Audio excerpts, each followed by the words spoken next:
mayor. I'd like to call to order the meeting from April 23rd. Could we please stand for the Pledge of Allegiance?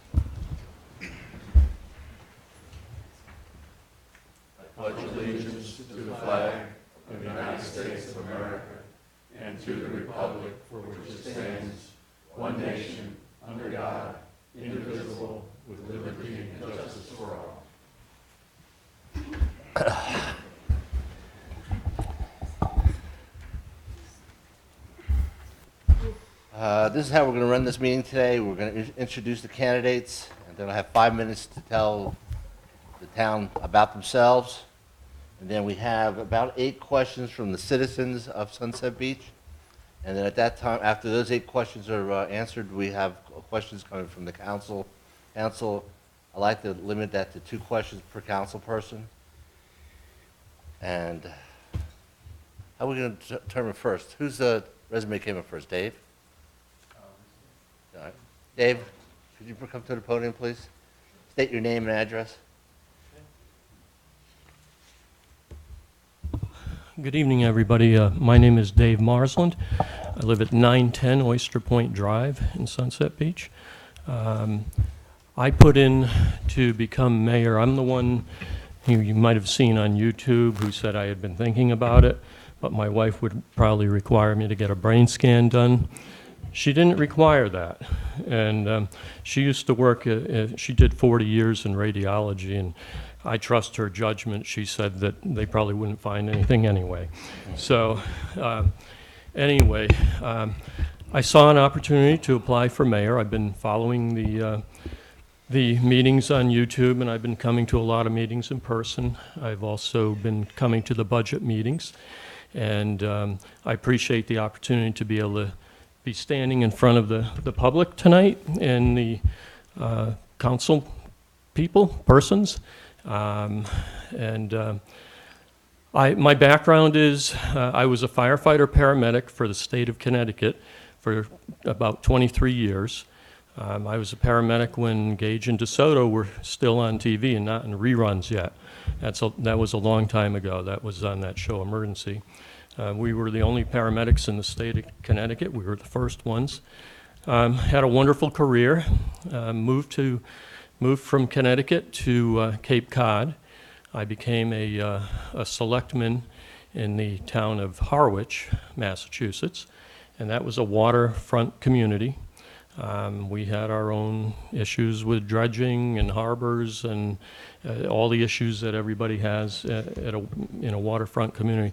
I should say that I've been married to my wonderful wife. We celebrated our 36th anniversary last Tuesday. She's on the beach patrol, and so she just got off duty and she was hurrying home, and I thought we were going to be able to come together, but she was in her beach patrol outfit. So I give her credit for doing that. It's a tough job. You'll get to meet her if you bring a glass bottle on the beach for sure. I've got a daughter who is a nurse at Duke University Hospital in the pediatric step-down unit. And my son is a COO of a building company in Clayton, North Carolina. They build houses and they build a lot of them. So I've been very fortunate when we retired to Cape Cod to be able to run for selectman, and I was voted in. And so selectman, just in case you don't know, it's like a town council member. We had 5 and we all voted. And we had a town meeting form of government. We didn't have a mayor in Harwich. I don't think many places did on the Cape. I was able to do a lot of things, raise the kids. I also drove a Zamboni at one point, and I actually made the ice for Nancy Kerrigan one time. This was after she had won the Olympics, and I didn't ask her if I did a good job making the ice. I assume since when her practice was over, she didn't say, "Why me?" that I did a good job. So, and it's not a dig on Nancy. It's just trying to be funny. Maybe I need to go to Mavericks and have a comedy routine. But anyway, I've been very fortunate to be able to do those things, and I would consider myself very fortunate to be able to become the mayor of Sunset Beach. It's a beautiful community. My wife and I pride ourselves in making good decisions. We always have when it's come to real estate and moving to places. We went the whole shoreline, and our intent was to go to Hilton Head, as far down as Hilton Head, and we got here and looked at each other and said, no, there's no need to go further. So that's why we settled here. We've been active. My wife and I volunteered for the Sunset festival last year, and we had a great time. We've met a lot of people. I just want to tell you about one person I met 2 weeks ago. It was after a budget meeting, and I was driving down Sunset Boulevard, and I saw this gentleman, and he was picking up trash. And so I did a U-E and came back and introduced myself, and his name is Arthur Nelson, and he lives in town, and he and his wife sometimes will pick up trash along the main heavily traveled, in this particular case, Sunset Boulevard. And, there's a lot of people like that in town who volunteer and do things to help benefit the town. And I just, I wanted to meet him, and I just wanted to recognize him tonight. There's so many more people out there who are willing to do things, and that's why I stepped forward personally. I think my experience as a selectman in the town of Harwich, which again is a waterfront community, would be valuable in becoming the mayor of Sunset Beach. So I'd appreciate your consideration. Dave, you timed that perfectly. You stay there. Oh, okay. How we're going to run this, we're going to ask you questions from the townspeople, Okay. and then town council's going to have 2 questions each to ask you. Okay? Okay. So the questions I'm doing now are from the citizens of Sunset Beach. Just remember that. Okay. Would you support a proposal to de-annex the entire island from the remainder of the town? No, I wouldn't. Do you plan implementing restrictions on the beach canopies? Well, I leave that up to you folks. You make the decisions. There will be a lot of pillow talk in my house about that issue. I can assure you, since my wife is on the beach patrol. I understand both arguments, but I've also experienced a basal cell carcinoma, and I know there are reasons that people need a cabana or a canopy, if you will. I also understand the semantics of it, and that the beach patrol is put in a tough spot. But I think the council has acted, and you have to see how that plays out. Please explain your understanding of the role of the mayors of North Carolina, the government of Sunset Beach. My understanding of the role of the mayor in North Carolina is that the mayor does not vote on issues. The mayor, any proclamations and actions and laws that the town council might create, the mayor usually signs off as the authorizing agent. I think that's a good system. The mayor, generally speaking, becomes the moderator of the meeting. And when I was in my selectman position, I was the vice chairman for 2 years, and there were many times when our chairman was absent. And in that case, I had to moderate the meeting. I acted as the chairman. So I was voting as well as moving agenda items along. So I do have experience doing that. Give me an example from your experience of collaboration and cooperation with people of opposing views, and how could the outcome be or decided? That's a good question. I can tell you one thing that I was involved in in Harwich. The fire department had their own dispatch center. And, you know, the firefighters up there, they liked me, but they grilled me hard they had their own forum when I was running for selectman. And they asked me, what's your feeling on it? Because there was a movement afoot to go to the regional system. And I told them I would vote to go to the regional system as long as all the presenting evidence correlated with what I had in my mind. I thought for sure we debated it many times. There were many meetings. And I thought for sure I was going to be on the winning end of a 3-2 vote, and it didn't happen. And we had a very respectful board, and on the way out of the meeting, I said to one of my colleagues who I got along with, you know, very well, I said, okay, Pete, who's your relative on the fire department? Because he was the swing vote to, you know, against regionalization, and we just both laughed, and that's how it is. You know, when you're making decisions, it's a 3-2 is going to get you the vote, and sometimes you win and sometimes you lose. I generally found that in my experience, it's always nice being on the winning end. But if you're on the losing end, you just have to lick your wounds and move forward, and that's what we generally did. Interesting side note, you know, probably 2 to 3 years after I was on the Board of Selectmen, guess what? Regionalization.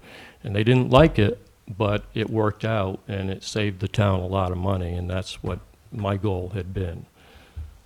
Okay.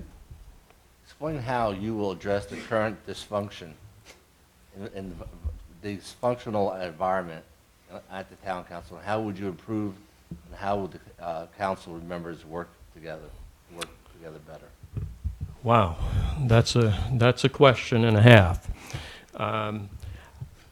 I can tell you how we did it in Harwich. We didn't address each other by our first names. We didn't address the police chief by his first name or the fire chief. We called them chief, and most likely, in our case, it was Chief Mason, the police chief. I would advocate for the same level of respect if I become mayor, that we would call Mrs. Harris, Mr. Benton, Mr. Serrato, Mr. Corbett, and Mr. Nern. And I think that lends a little bit more formality to the, and also Mr. Marziano. I think that lends a little more formality to it. And I always found that was a good practice. And I count my lucky stars that when I was a selectman, I was on that board, and we all generally respected each other. Now, to get back to another part of the question, what I found in my experience as a selectman is that we ran things a little differently. When we were discussing an agenda topic, we would actually invite the public to comment on that item at that time. It wasn't before the agendas were talked about. It wasn't at the end of the meeting. Yes, meetings can go a little longer, but we found in our experience that when you did that, there were some wow moments, and somebody from the public would stand up to the mic, and I give anybody credit who stands up to the microphone and expresses their opinion. And there were opinions that we sat there and said, wow, we hadn't thought of that. And it brought us back to the table. Yes, it delayed making a decision on that particular agenda item a little, but it brought us back to the table with a little better understanding of maybe how the public felt. And we didn't take it for granted that, oh, they'll feel the same way. And there were many decisions that we re-looked at and changed because of that. I personally liked that method, but, and I understand that the council has decided that they didn't want to do that anymore. But again, I think that I found that everybody who goes to the mic deserves to be treated with respect, deserves to have their 2 or 3 minutes at the mic, and I found that most people, after they've had their 2 or 3 minutes, they feel good about themselves that they were able to speak to an issue, and they generally took their seat and the meeting moved on. I just think that would be a good way to control the meeting. Sometimes, things may get out of hand. I'm not a big advocate for having people removed from a meeting, to tell you the truth. So, Okay, thank you. As a mayor, will you follow and enforce Robert's Rules of Order? I would attempt to. I don't know that they're always followed at meetings now, but I would attempt to, and as a selectman, we had training that we had to go to up in Boston to learn that. I'd have to, I would certainly be reviewing that again before my first meeting, but I think it's a good system to use, and it lends itself to getting the job done and getting the business taken care of. Thank you. What do you consider the most important issue facing our town? Well, right now, obviously, the dredging is the most important decision. Does it get done? Does it not get done? Do we get the grant money? I've heard many comments from people saying, oh, well, the grant, it's free money. And I understand, because I used to hear it in my selectman position, and I would correct people and say, well, no, it's not really free money. It's a piece of the grant pie that we were eligible to receive, and why shouldn't we try to partake in it? But it's a tax. It's coming from taxes. It's just, whether it's federal or state. But the dredging has to take place. You can't have a shoreline community and not have areas that need to be dredged. It's just, we had bays and we had harbors, mainly harbors on Cape Cod, and access to the harbors, some of which came through the bays.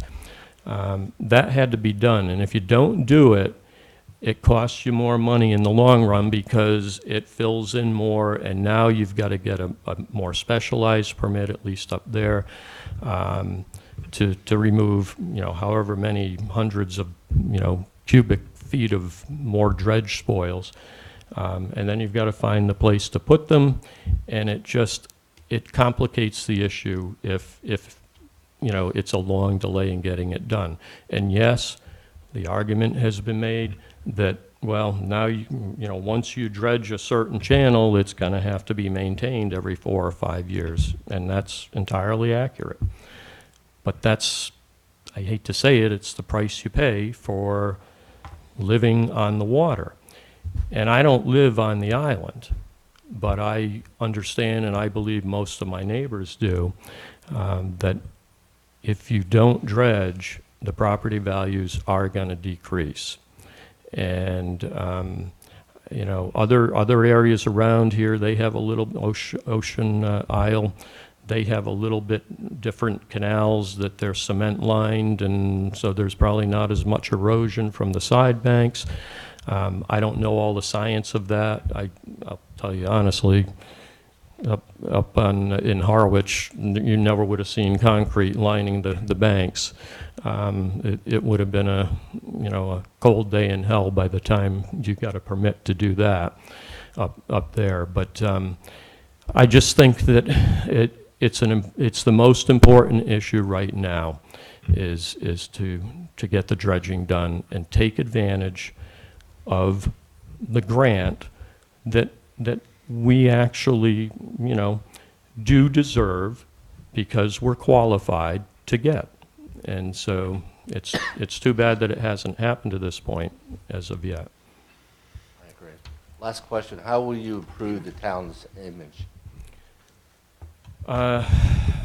Well, as mayor, I'd go to as many events as we could, or as I could, and my wife would probably join me at as many events as she could. I'd try to run the meetings in a respectful manner, with dignity, and hope that we could resolve any little personal differences so that we can function as a unit. I always used to tell people, though, when they'd come up to me and say, well, why did you, selectmen do this? And, or why don't you do this? And I would tell them that it's not necessarily a team sport, politics. Each one of us ran independently. And, we made policy statements when we were running, and people voted for us based on those statements. Doesn't mean that you can't change your viewpoint, or, that you shouldn't change your viewpoint if the evidence and if the situation exists that there's a real good reason to change. But I think that I'm a good fit for the town. I've met a lot of people already, and I plan on meeting a lot more. And I plan on going to the beach and greeting people. I'm not going to be the Walmart greeter, but I will certainly do my best to greet people and make them feel welcome in Sunset Beach, because business owners need that revenue. And if they get the revenue, we get the revenue. So it's, coming from a tourist-based economy in Harwich, it's the same thing. It's the same thing. So. At this time, David, I'd like to turn over to the council to ask questions. Charlie, do you have any questions at this time? Sure, I've got questions. Two. Since we're only Two. limited to 2 questions, this is a 4-part question. Okay. Yeah, that's fine. Actually, yeah, it is a 2-part question, but it's kind of related. In your view, what is it that the town needs to invest in that it is not doing? Not dredging, exclude that from the issue, please. And what is it that the town is spending money on now that it should not be spending money on? Okay. I think one thing that and these things are usually said in closed session, or they're usually negotiated in closed session, and I don't know what the previous negotiations have been, but there's a lot next door, and I know the price is high. It's $295 or $99. Some point, if you don't purchase it now, you're going to be kicking yourself, because the police department, the town itself might expand to the point that you need the space that the police department occupies now. And if that's the case, then you'd probably add on next door and do a separate or a attached police facility.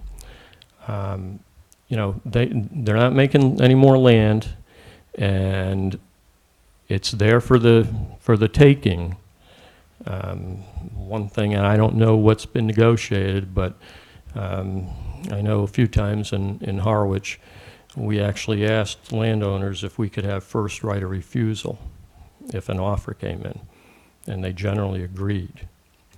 So I'm not sure. I think that property's been on the market for a long time, but I think it really needs to be looked at. What are we spending money on that we should not be spending?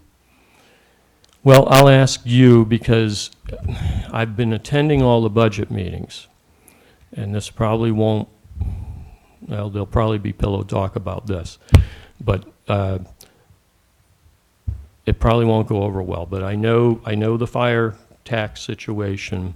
I know the fire chief wanted a new deputy chief to be in charge of the beach patrol and to also be in charge of, I guess, community outreach. I'll be perfectly honest with you. I think that's a lot of money to spend to have another deputy chief. And I don't know, I'm sorry, I just don't know if that's still in the budget or not. I haven't seen it. I know the fire tax situation doesn't complicate it, but it made it almost possible for it to be in. I think that's a lot of money to spend to have another deputy chief in a small town like Sunset Beach. And I was a firefighter paramedic, and we ran so many things, and we had a deputy chief, and that was it. And we ran paramedic rescue units, neonatal intensive care unit, the fire engine. I just think that at this point, I'd prefer to see them maybe give a promotion, maybe from lieutenant to captain, or a ranking member to lieutenant, and maybe assign them a little extra duty. There are wants and wishes, and then there are necessities, and I don't know that that's one of them right now. And I don't know if the fire chief is watching, but I offer, there's no disrespect. That's my opinion. That's fine. Thank you. I'd like Rick? to hold my second question until everybody else has had a chance. That's fine. Rich? Mr. Marsland, thank you for stepping forward. It is my hope that you will be selected on your qualifications and not your political positions or opinions. As a result, I will not ask you any questions related to the Beacon's editorial claiming, among others, that the council is split on items such as citizen beach parking, dredging, and cabanas. My concern is the following. One of your responsibilities will be to manage the council meetings. How will you conduct these meetings that will allow for discussion, debate, public record facts, decorum, and knowing that anything less will shut it down, which to me is a disservice to the taxpayers? How do you do this? And what ideas do you have to make this happen? Well, I think I went over some of them already. Again, I don't feel that debate should be cut off prematurely. And if I'm mayor running the meeting, I will allow debate to go on unless we're just spinning our wheels, because there's no sense in doing that. But if there's meaningful debate happening, I believe it should be allowed to continue. I won't allow people to be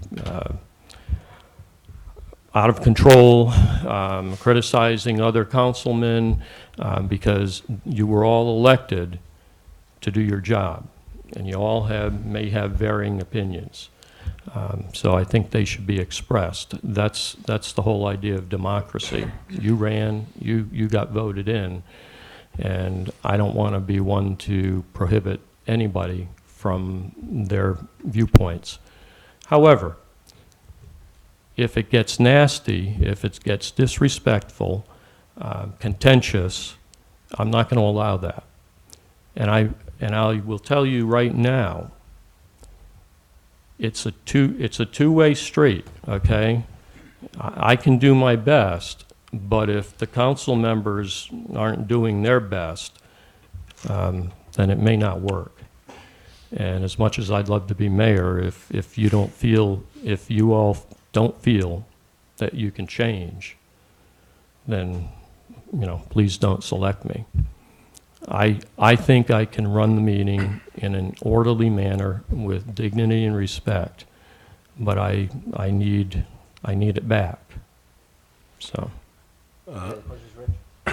From a philosophical viewpoint, what is your position regarding transparency, spending, in budgets, in contacting state agencies, open meeting laws, and making decisions before going public? Well, as far as the open meeting law, I do have experience in my past position, and we did have to go to training in Boston regarding that. I already looked at the North Carolina open meeting law, and it's very similar in wording and content. As far as being transparent, I'm a big believer in that. You know, it's always going to be harder afterwards to try to correct something that somebody thought we weren't being transparent on. It's always easier, in my belief, to be upfront, honest. You know, my first meeting as a select person in Harwich, it was a dog hearing. I had no idea what was going to happen, and then I picked up the agenda on a Friday evening from Town Hall, and it was that thick. And again, you know, for the public, it's easy. It's very easy to watch the meetings in person or on YouTube and think, why is this happening? Why are they doing this? Why is it taking them so long? You're probably getting packets that thick on Friday afternoons, same as I was. And I said to my wife, oh my God, guess what? It's the Scotties whose dog I'm going to have to make a decision on. The Scotties were the first people that we knew through my son's little, you know, youth hockey league when we moved to Cape Cod. She said, well, are you going to recuse yourself? And I said, no, because I know that I will make a decision based on the facts of the case. And I didn't recuse myself, and the board, we found against them, and they, you know, their dog was in violation. I forget now what the penalty was. But sometimes, you know, sometimes you know that if you know you can make a decision based on the facts, then a lot of times you don't have to recuse yourself. But if the situation exists that you have to, then you have to. I hope, is that good? Okay. I have one question. The town that you lived in, how big was it, Well, population-wise? it varied. Every year we had to guesstimate how many citizens we had. The guesstimation went from 12,000 to 14,000, and the summer population, I think, was probably around 50 to 60,000. Budget then was in the $45 million range. Our budget now, I just looked it up. Now this is at least 10 to 12 years after I was selectman, is $65 million, or at least it was the proposed budget. It grows in leaps and bounds, and 75% of a budget, I think this is cutting out every now and then, 75% of any budget is personnel-related issues. So that's why you have to be so careful. Cindy, excuse me real quick. Cindy? The mic is cutting out.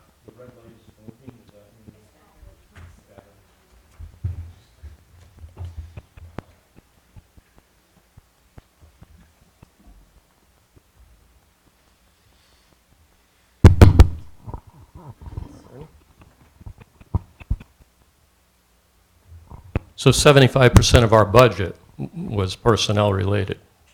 It's just how it is. And so we found that, you know, that was one of the areas that we had to be very careful in. And I'm sorry. That's fine, I answered the question. Okay. Jim? Yes. What training and/or experience is this, I was just putting mine in, yeah.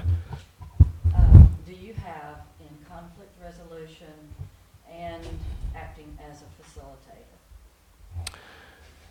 Well, I've got a lot of experience in it. You know, on the fire department, I wasn't a ranked member.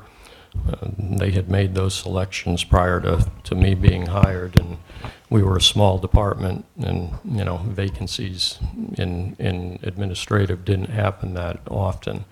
I was the paramedic coordinator, so I attended statewide meetings with our medical director, who happened to be the medical director that we went through at the hospital we worked out of. And he was also the state medical director. And many times on the way back from meetings, I would say, Dr. Stent, can you imagine that they wanted to do whatever it was? And he said, well, you can't legislate common sense. And I knew when he was perturbed, he'd always take out his nail clippers in a meeting and he'd clip his nails. And I called him on it one time coming back from the meeting, and he says, oh, you noticed. I said, well, it's hard not to. My wife and I also had a property management company for a number of years. There were a lot of conflicts that we had to resolve. You know, somebody was smoking in the courtyard of one of the residential condos we owned. As a selectman, there were a lot of conflicts that we had to resolve. And my more previous, or my most previous employment, I worked at an 18-unit condominium complex for elder citizens. They were owned by the citizens, but as happens, a lot of them became hospitalized and couldn't live there anymore, so we had rental units, or they became rental units that were owned by the owner, and you know, had to resolve a lot of conflicts in that position also. So, and had 2 kids. So, you know, stuff happens, and you just try to handle it as best you can. John, you still have one more question? You're good? Yep. Well, I'd like to thank you very much for applying for the mayor's job. Well, thank you, and I hope that I am given consideration, and if I'm not, I hope that Paul Van Wormer would be given consideration. I think you need a mayor, and the time is right. Yeah. Thank you, Dave. Paul, would you like to come up, introduce yourself, please? My name is Paul Van Wormer. I live at 680 Fairway Drive, Sunset Beach. My wife and I moved down here in 2015. I retired from National Gypsum in Charlotte, North Carolina.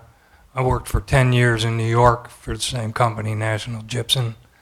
Before that, I spent 17 years working for an environmental company in Waldron, Arkansas. We did emission testing for the pulp and paper industry and the gas plants.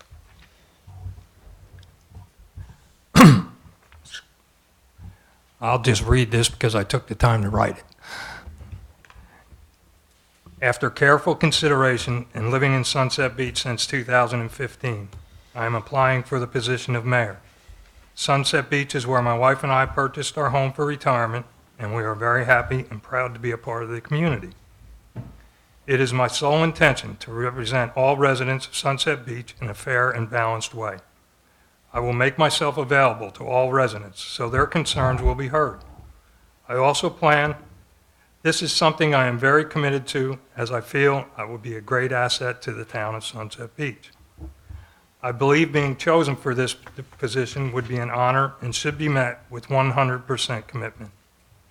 I will work with the town council and all employees of Sunset Beach to provide a safe and enjoyable experience for our residents and our guests.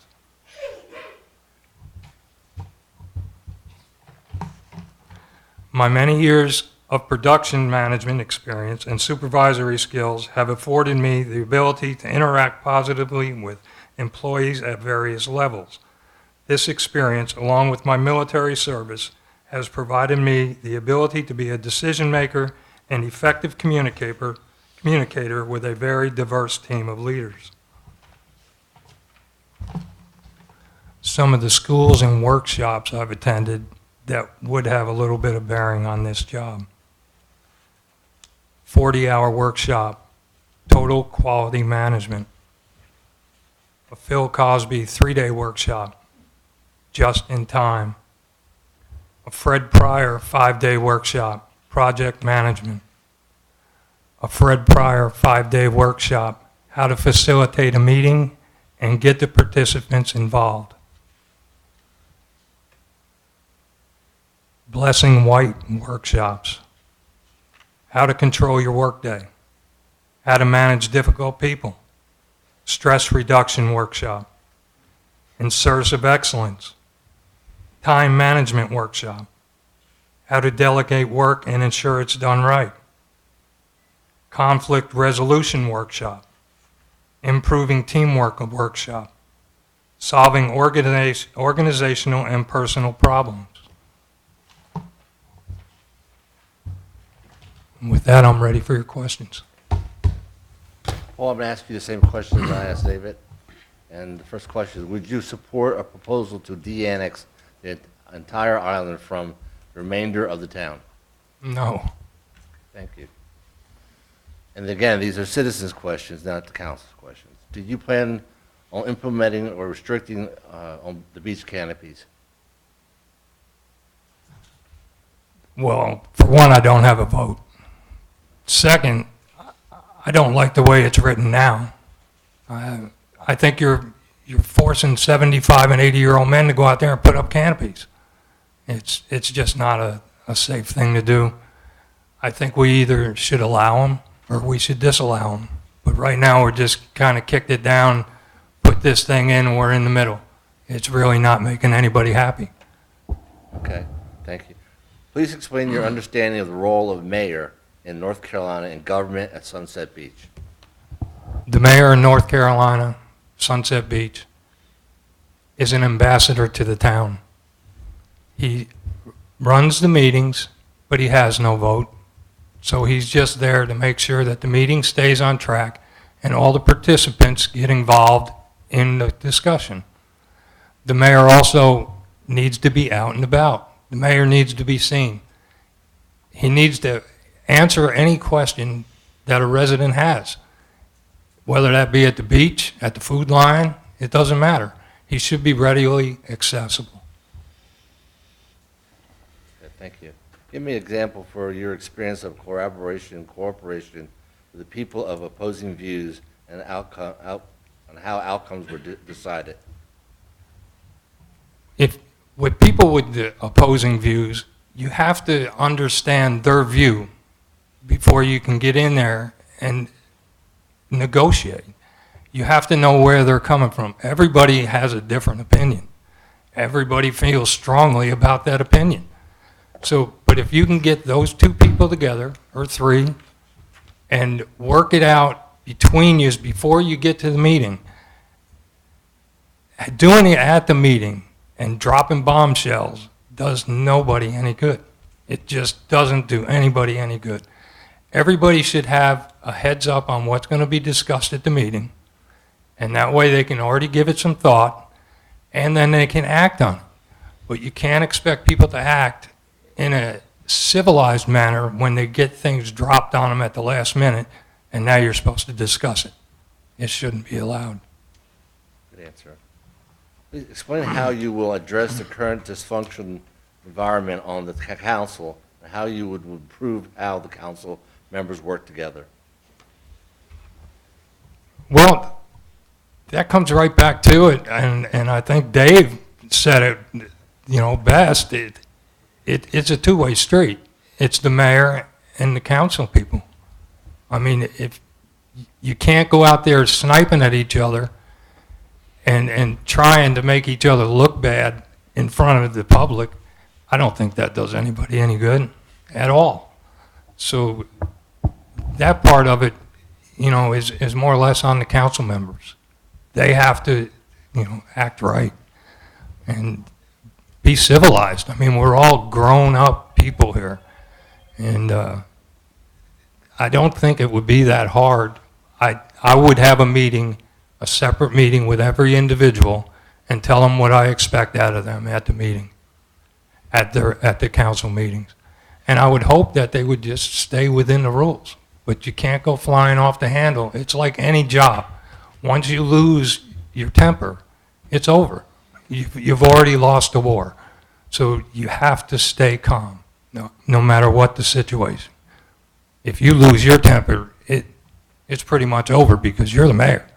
So then everything's going downhill from there. Okay, thank you. As mayor, will you follow the enforce Robert Rules of Order? Yes, I will. What do you consider the most important issue facing our town?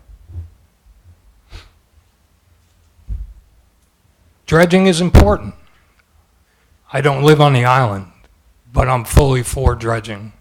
And the reason I am fully for dredging is because it provides an income for the town. I'm all about whatever the town can make money. And the town will make money by dredging. The dredging comes up and we have the people who rent their homes out. If the dredging happens, they will be able to get more money for their homes to rent them out. And that's great, that's fine, because then we get the occupancy tax. So it's a win-win situation for both parties.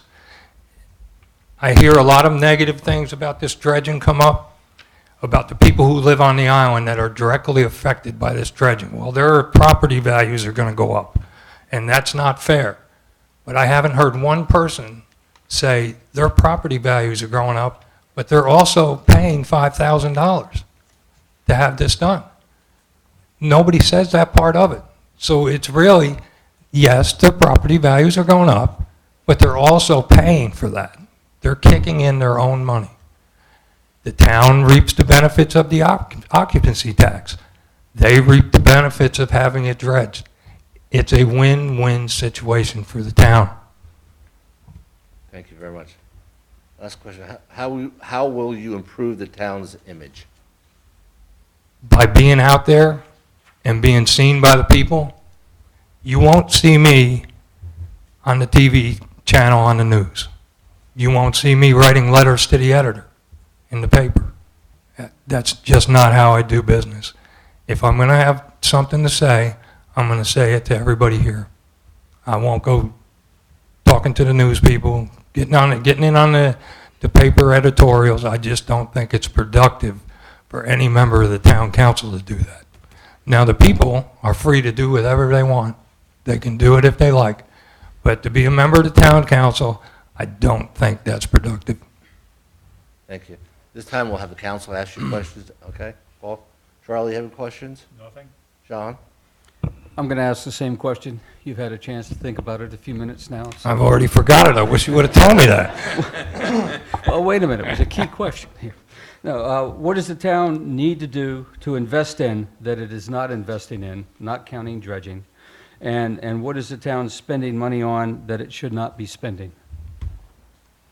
The town should, excuse me, the town should invest, in my opinion, in land. The prices of land is going up. This town hall is landlocked. So if we don't at least have the vision to do something, then this town hall in 10 years, it's going to be a waste of money because we won't be able to fit everybody in here. The town is going to keep growing, especially with the economy. The town is going to keep growing. So we have to have the foresight to look out 3, 4, 5 years. What are we going to do? What are we going to do about the town hall? My vision of that would be to take the police station and put it next door. Put a parking lot next door with a standalone police station. You could make all of this town hall. We could talk about it. It doesn't have to be done. It's just me talking. But it would serve the purpose. The second is parking on the beach. We're paying now, what is that, $111,000 for the beach patrol this year? That's gone up a lot. And we can't sustain that year after year after year. So what I would propose, and I don't know how popular it is or how it isn't, but I would put parking meters at that beach. And I would charge people 50 cents an hour to park. Not trying to kill them, if we're going to have people coming from all over the area to come to our beach, then we need to have them start to pay for it. And I don't think it's a far-fetched idea. And I think if there's any more land, I know there's a couple lots over there. I don't know what they're asking for them or whether they're even for sale. But it would be a good investment for the town to buy a lot, pave it, and put parking meters in so it'll pay for itself. I really don't care what Myrtle Beach does, or Ocean Isle Beach, or Holden Beach. None of that really matters to me because I live in Sunset Beach. I'm just looking for a way for the town to get revenue. And because the price of the budget is going up every year. So we have to get more revenue. We just can't rely on property taxes every year and say, well, we'll just raise property taxes 2 or 3 cents or a penny, whatever it's going to be. We can't lay down on that. We have to have other means of income. And that income, if people will come here and pay to park, that's fine. If I've got to go over there to pay to park, that's fine. 50 cents an hour to go to the beach is not a big problem for me. And I don't think it would be a big problem for 99% of the people who live here. I would only do it for 6 months out of the year, April through September. After that, you'd be no penalty for parking, and because it's mainly us here for those 6 months. But during the summer months, for those 6 months, April through September, I would activate the parking meters, and I would charge 50 cents an hour to do that. And the money that you would get off of that, I just roundabouted it out, and it's roughly $40,000 a year. So out of that $40,000 a year, I would take $8,000 of that every year and allot that to the bathrooms. Put that in the general fund, earmark it for the bathrooms. We know we're going to need bathrooms every 7 years. 7 times 8 is 56. The bathrooms are 52,000. You're allotting a little bit for the price to go up. Therefore, you don't have to come out of your pocket every 7 years with $55,000 or $60,000. That money that you're getting out of those parking meters needs to be earmarked. $8,000 a year, right off the top, goes to the bathrooms. It makes absolutely no sense to go over there and build permanent bathrooms when your portable bathrooms will last you 7 years and cost you $52,000, and a permanent bathroom is going to cost you $200,000. And it'll take you 28 years to break even at that pace. The big benefit to that is by keeping them portable, if you get a storm, you hook it up and you take it out of there. And it's not affected by the storm. If you have a permanent bathroom over there, you're susceptible to wind, hail, rain, flooding, anything that could take these bathrooms out if they were permanent. And the 28 years to get even. And then at the end of that, when you finally broke even after 28 years, you got a jalopy of a bathroom. So it really doesn't make much sense to do that. The logical thing to do is spend $52,000, $55,000 a year every 7 years and allot for that. And say, all right, here's what we're going to do. This money goes in every year. It comes from the parking fund. The remainder of that money from the parking fund goes to the beach patrol to help offset that cost. The beach patrol needs to have their budget frozen. They can't go up this much every year. So if we're going to give them $111,000 this year to do what they've got to do, then we need to freeze that budget for the next 3 years. And we need to tell them, you need to get by with this. This is how much money you're going to have, and you can count on having this much money for the next 3 years. So the department heads need to worry about what is the schedule for my bikes? What is the schedule for the scooters? They just can't come to the town council and say, well, we need a new scooter this year. It's going to cost us $20,000. It doesn't work that way. These people are managers. If you give them a budget and tell them what they need to work with, then that's what they'll work with. John, any more questions? I'm good. Rich? Are you finished with all your questions, John? You're next, Rich. Paul, thank you for stepping forward. This is the same questions that I asked Dave. It is my hope that you'll be selected on your qualifications and not your political positions. As a result, I will not ask. Mike, Rich. Oh, I'm sorry. As a result, I will not ask you any questions related to the Beacon's editorial, claiming among others that the council is split are such items as citizen beach parking, dredging, and cabanas. One of your responsibilities will be to manage the council meetings. How will you conduct these meetings that will allow for discussion, debate, public record facts, decorum, and knowing anything less will shut it down, which is a disservice to the taxpayers? How do you do this, and what ideas do you have to make this happen? I facilitated meetings for 8 years for Graysby STI. When we started out and I went to the school, when we came back, because our meetings were getting drawn out, they would start at 8 o'clock in the morning, and the next thing you know, it'd be 11 o'clock, and you're still in the meeting. It takes too long. What we did to start it out was we used an hourglass, a 5-minute hourglass. When it was your turn to speak, you turned your hourglass up, and then you could actually see how much time you were taking and when that was going to be over. After your 5 minutes, you moved on to the next person. Everybody has their say. If it still needs to be discussed, then go back and do it again and discuss it again. But that's how we did it to try and keep the meetings moving along in the right direction. There can't be any attitudes on the council. We're here for the business of Sunset Beach. It's not a personal agenda. We all have personal agendas, but they should not be brought here to the town.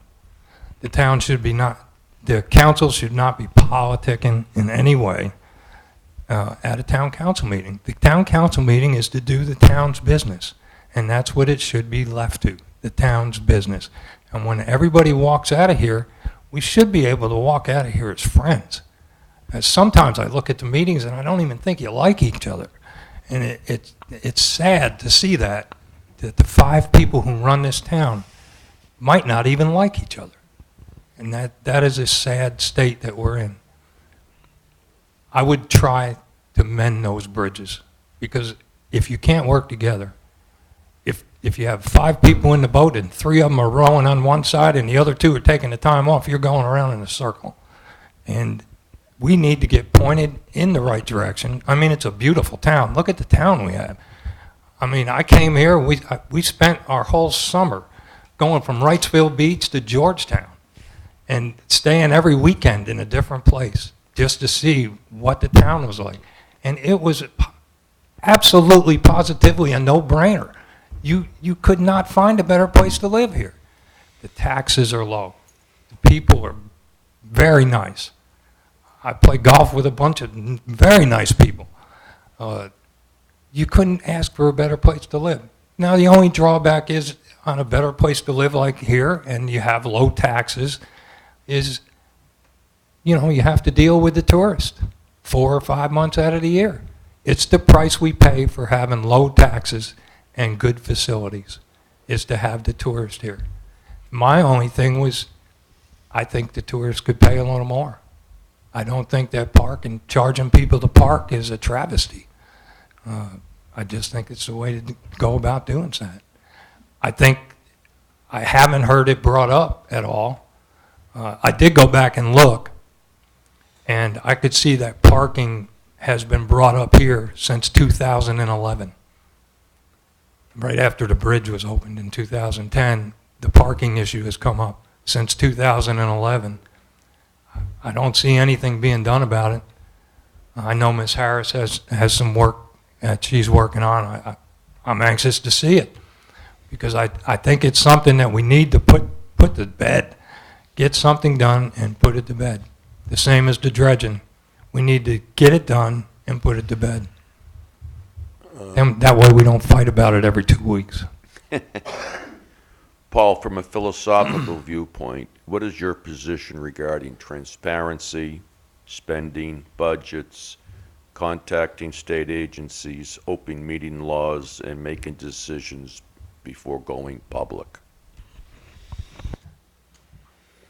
I'm all for the open meeting laws. Transparency. You have to be transparent. I mean, the town and the people have to know what you're doing. I think we do a good job of that. I think the town council does a good job of being transparent.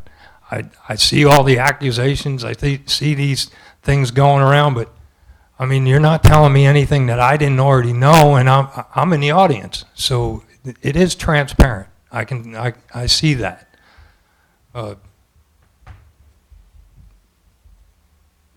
You bet. I have no questions. Jan? No, I think you answered my questions in your previous comments. At this time, did I have a general question from the audience? No, right?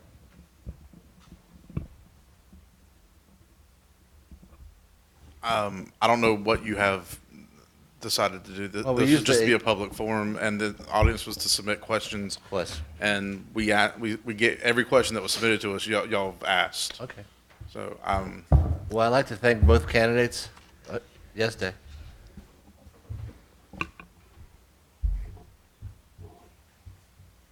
Paul, thank you very much. I really appreciate it. There was, well, you can stay here. There was one thing I was going to say, and it may make you chuckle, but it might make you look in the mirror and say, gee. Several meetings ago, the town council, town attorney, was coming to help you go into closed session about an issue. And you went into closed session, and a gentleman, I was sitting in the back, and a gentleman sitting near me said, asked me a question about something, and I found it a little curious, because I thought, well, gee, if anybody in Sunset Beach knows the answer to that. So I said, are you from here? And he said, no. He says, I'm actually from Calabash. He said, I read about all the issues in the Beacon every single week, and I wanted to see it for myself in person. So if anybody thinks that, oh, we like this the way it is, I would think twice, because it's just getting bad press all the time, and I think that's why Paul applied, and that's why I applied. I want to try to end that streak. Well, thank you. I'd like to thank both of you for coming forward to... Perhaps, if I could, just, Yeah. Paul, do you have any closing remarks you would like to make? No, sir. Okay, thank you. At Just this want to make sure everybody got a chance. Okay, at this time, I'd like to thank everybody for coming today. I'd like to adjourn this meeting.